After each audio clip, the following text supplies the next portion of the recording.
I Yes, would like Bob. to make this call a little bit interactive, but we also want to try and honor the timing. So I will get through as much information, just recapping and trying to explain some of the profiles, and then we'll open it up. I'd love to get feedback and hear how everybody did on the homework assignment. So um, the main thing too is we want to focus on there is no right or wrong personality trait. It just is what it is.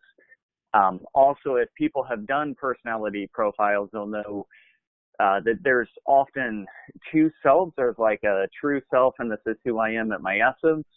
And then there is a masked self, which is roughly the type of personality we have in groups or maybe with people we don't know well. So the goal, though, is to find in ourselves and with others their actual real personality so we can adapt and build deeper relationships. So the first question, though, yes or no, did everyone do the assessment?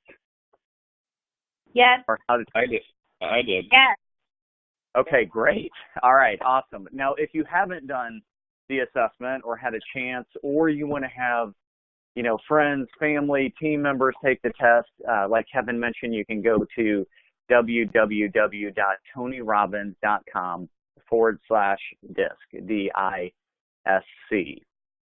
The other thing is I think that's a document or a test too that I don't know if you need to do it yearly, but we're always in different phases of our life. So that's something you can update over time. And I'm a big advocate of that, at least every couple of years. So, all right. So starting with the D profile, let's recap just roughly or quickly what we went over yesterday, and then we'll talk about some of the fears and then what the personality profiles desire and how we can adapt to that. So the D, that tends to be the person that's direct, decisive, described as dominant. They generally are more in the leadership or management positions. They like to lead. They have high self-confidence. They're risk takers and problem solvers. So for that profile, they also tend to be self-starters. They do have some fears, though, and not that we want to go completely negative on each one, but we're going to do positive as well. But we do need to know what their fears are so that we don't make them fearful. So the fear of the D personality is they like to be in control of the situation. So if they are ever taken advantage of or they feel like they're not in control, that is a fear of the D. Now, making it a little more positive, what do the D people desire, or the personality people profile of the D desire? That is freedom from rules, specifically other people's rules. They gravitate towards personal freedom, opportunity for advancement. They like to be recognized. They like prestige for their work, their ideas, and specifically in their work environment. They like being promoted based on growth or even maybe a bottom line approach. So I am a high D, and so I'll raise my hand first. But how many people on the call did that profile fit you? And even thinking deeper, does that sound like you? I mean, does the profile that I just explained, if you scored above the 50% line, does that sound like you? And then if we extend that out even further, how would we build a deeper relationship with a high D? So we'll give a couple quick examples. Again, we always want to be cognizant of the fear part, so we never want them to have perception of lack of control or being taken advantage of. So if we're negotiating with somebody that's a high D, we let them control the situation. And we also even validate that they're not being taken advantage of. Also, since they desire things like recognition and they tend to not be controlled by rules, then when we're talking or negotiating or even just trying to have a relationship with these people, we want to make sure that we don't put a ton of rules underneath them, or that we want to recognize them. So we might see, a wall of medals for something they accomplished. Recognizing that's going to build that deeper relationship with them. All right, so let's go to the next one, which is the high I, or the I.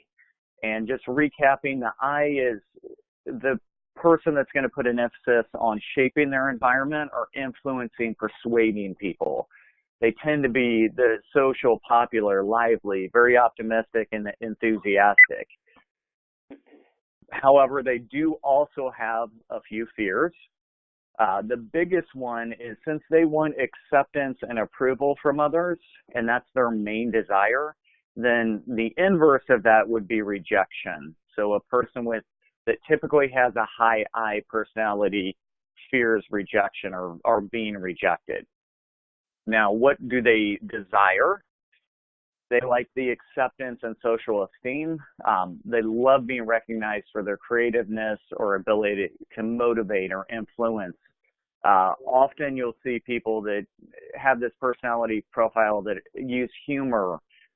They like to be kind of the life of the party. So when you think if you scored high or above that 50% on the I mean, does that sound like you?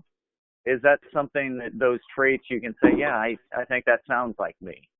And even extending that further, if we wanted to build a deeper relationship with a high I and validate them, how would we do that knowing the kind of their trend or their personality? And the biggest thing I would say is the rejection is a huge fear. So whether it's on the personal level or business, we want to make sure we stay away from rejecting them. Or even more importantly, I see this all the time. So I'm in the house buying business, and I will see people come in and reject or insult the house. And I know people say, well, I don't insult the house, but they point out everything negative. Well, for the high I, who often a house is an extension of us, that's kind of a rejection, right? That's rejecting the house. So those are the things we want to steer away from. What we want to do, though, is have that, set up maybe even an environment where it's positive, fun. It's a little more lively on an appointment, for example. That will just build a deeper relationship with the I. Now let's look at the S profile. And again, just recapping, that's kind of the steady, stable, very predictable. They tend to be even-tempered, friendly, just very understanding, and they listen well. That is a characteristic of the S profile. However, they do have fears. Again, since they strive for stability and, peace, safety, they do have a fear of loss of security, in particular when it comes to change. So anytime there is change, which we all know is going to happen, the S, there are times where it's a little bit tougher for them to adjust. Now, what do they really desire? They like repetition and patterns. They like if it is going to change, they want to know that they can adjust to that over a period of time instead of abruptly. So if anyone scored as an S on this profile, I mean, does that sound like you? Does that sound like what would even motivate you or what your fears are? And if we are dealing with somebody who's an S, like what are some ideas that we could use to help them feel more secure? Because again, security is a big deal for the S. So going back to maybe the real estate side or the business side, and again, this can be personal as well, but in real estate, if change is so for example, if you go and meet with somebody and they've lived in a house for 60 years, and you start seeing traits of the S, so they don't change. How would you deal with that? Do you want to go in and do a fast closing? Would you want to have them change abruptly? Probably not the most ideal situation for them. You want to give them time. So maybe your closing date, for example, has more time. Or something that I love to do with the S and really the C profile as well is go forward in the future, say 3 to 6 months, looking back, how are you going to feel about everything? Getting them to a place in the future where they can see that the change was a good decision for them. All right, That's a really good idea, Jeremy. I appreciate it. Thanks, Kevin. The C profile. So this, again, recapping the C, this is the more compliant person. Often they're passive by nature. They can give the impression of maybe being cold or disinterested. And their fear, since they take pride in being accurate and correct. They really fear criticism. And going back to that prior example, so being critical, for example, of their house, if you're in the real estate industry, probably not the best scenario to build that deep relationship. Again, anything they do, we want to validate them rather than critique them. So that's one of their desires as well, is that they like doing things where they have a very distinct job description, their expectations and goals are laid out, and then they like to, the C also likes that desire, or they have a desire for reassurance. So when you lay out a plan for them and they do the plan, they like to be reassured that, yes, that was the right way of doing that, or you did that properly, rather than being critical of them. And they really take this very personal. So for the people on the call that, if they're a high C, does that sound like you? First off, and does that sound like things that motivate you or maybe don't motivate you? And then, how would we deal with that personality type as far as developing that relationship at a deeper level? Now, whether that's personal or business, again, this kind of comes back to that S as well. So for these people, we want to validate them and give them a little more security, explain a very detailed roadmap. So if we do a pre-listing packet or a pre-sale packet, the high C is the person that's going to want the roadmap of here's the 100 steps in the transaction and how we get there. That makes them feel, validated. Again, we're just trying to validate who they are as a person. All right. So finally, if you have not taken the test, the very first thing I'm going to tell you is take the test. And if you have other people in your life that you think would have value, the TonyRobbins.com/disc, have them take the test as well. I think there's a couple things that you'll get out of this. One, insight about yourself and insight with others, whether you're talking about working with them or just on a deeper personal level. And the last thing I'd like to leave us with before we go into opening everything up is I think we need to listen a little bit more just in general, and I'm telling you I need to do the same thing, and try and put people maybe in their profile or figure out what you think their disc profile would be and then validate them. And I really am confident that's going to make deeper relationships for you and everybody involved. So again, Kevin, thanks a ton for letting me speak for 2 days. I appreciate that. And I would just be interested at this point in getting feedback on how everybody did with the test, and was anybody surprised by their test with themselves or somebody else? So let's open it up for questions or comments. Awesome, Jeremy. So I'm thinking, and some of you guys chime in, I'm thinking kind of most of us, if we're actually on the sales side of it, which, most of us are buying or listing or whatever of houses or dealing with people, I would think the majority of those people, the business owners or salespeople, would be on the D's and I side of it.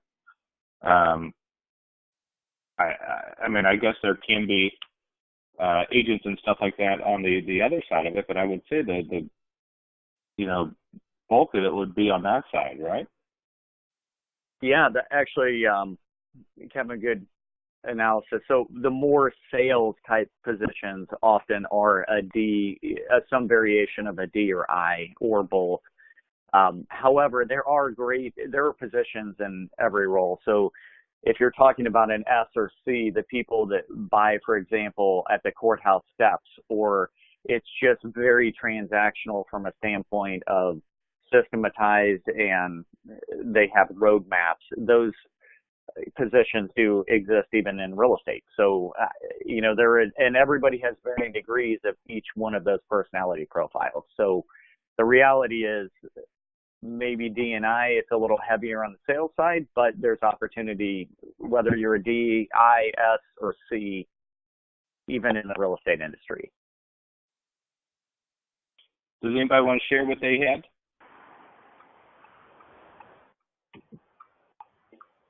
This is Mary.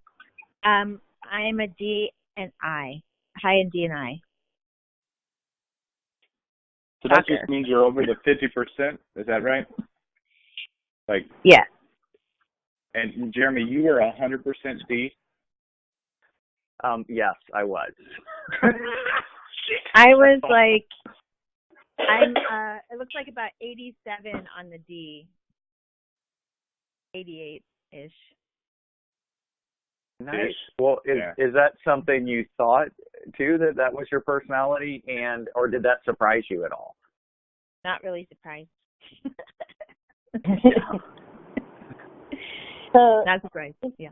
this is Sarah. I was highest in I, but then all of the rest were kind of like right around each other, like around the 50% mark.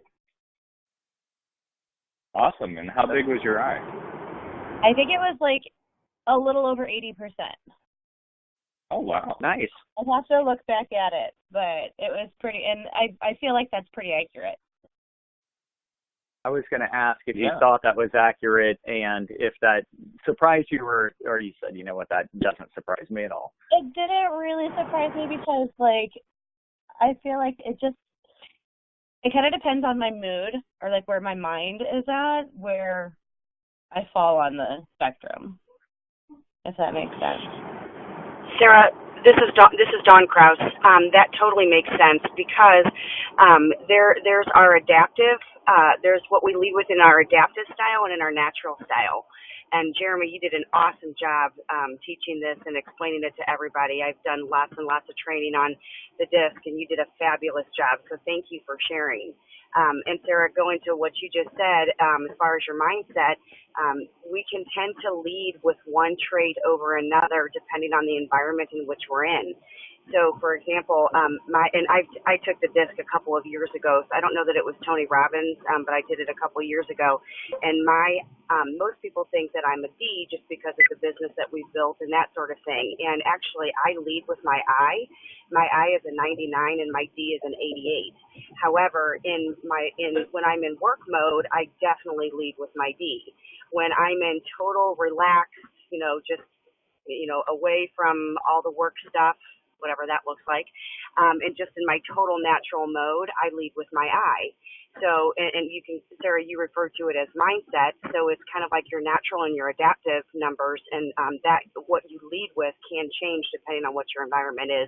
But really, if you looked at yourself in a totally relaxed and natural state, that's what you're leading with on the disc that you see as the highest number.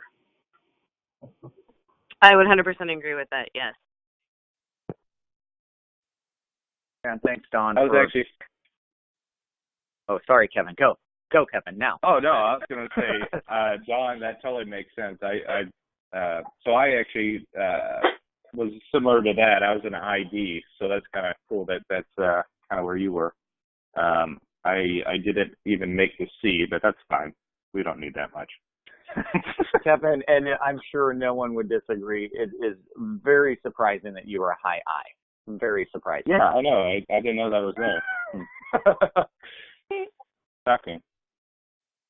So, hey guys, Jim here. Just a quick comment. So, like if you look at Dawn or somebody that's had just a lot of success in real estate, like let's say you matched their disc profile perfectly. That doesn't necessarily mean that it doesn't necessarily correlate to, I'm going to suddenly have that success as well. So like you can't really put people in the box. I actually, David Stelmach is a good example of he is a gifted salesperson, and he's also a high S. So like, sometimes, it's the level of professionalism, the level of skill that you develop is important too. So anyway, just kind of some food for thought there. So. Hey, Jim, to piggyback on that, you're 100% right on. And I think one of the things we look at is the distinction of what part of sales are they in. So just like Dave Stelmachy, Sarah Miller is a raging high S. And who does not love Sarah Miller? I mean, you cannot help but fall in love with that girl. She's like the sweetest thing in the whole wide world. So Sarah is very successful in building relationships with her clients and getting the job done for in her way, and it's going to look different than the way that a high D is going to do it. Both will have the success in getting the sale done, and it's likely going to be approached from a very different way. And Sarah is an amazing buyer's agent, and because she totally leads with her heart and building that relationship with people. So I totally agree. Super successful people can also be in every category. It just depends on their approach to how they're doing it. And I think isn't Gary Keller's a DC, right? He's a high C. Yep, that's right? correct. He's a DC. Yes, that's right. And I think he blinks and sells more properties than any of us do, right? So I mean, it's interesting. Hey, Jeremy, quick question for you. So, like, if you were talking with how quickly does it take you to just identify a person's personality traits, like when you're on an appointment with a homeowner? Well, so I embrace, that's the other thing on this call that I definitely want to encourage everybody. It's not just about who we are, but being able to see who others are so we can adapt. But it depends on the personality. Typically a high D, I can, on a phone call, I know that it's a high D. And then I think those are easier to pick out. The S and C can sometimes be different, are a little bit more difficult. But I would say in general, within the first 5 minutes of meeting with somebody, I'm going to know roughly what their personality profile is. And Jeremy, this is Dawn Baumgartner. I would second that. I think it's something really good to learn. And if you start to learn what those specific things are, like Jeremy did a fabulous job of explaining to us, like what the tendencies are to look for. And so usually when somebody answers the phone, if they're like, yep, how can I help you? Like, again, you're probably talking to a D who's like, what do you need? Get to the point. I don't need all the socialites, right? So again, being able to identify that really quickly on the front end is going to help you in how you tailor your conversation.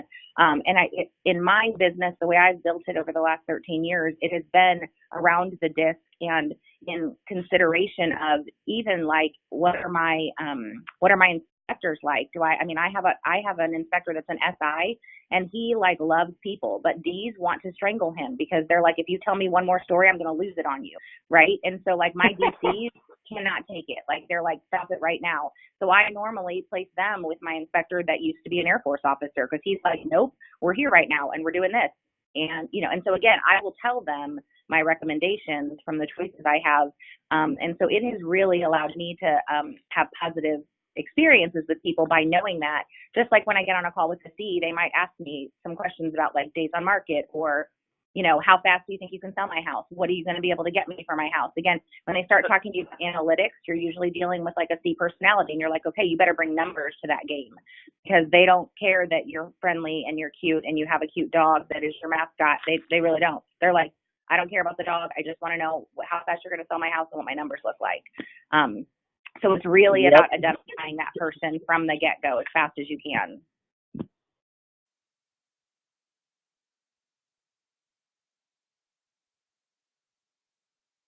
So, on those guys, great points.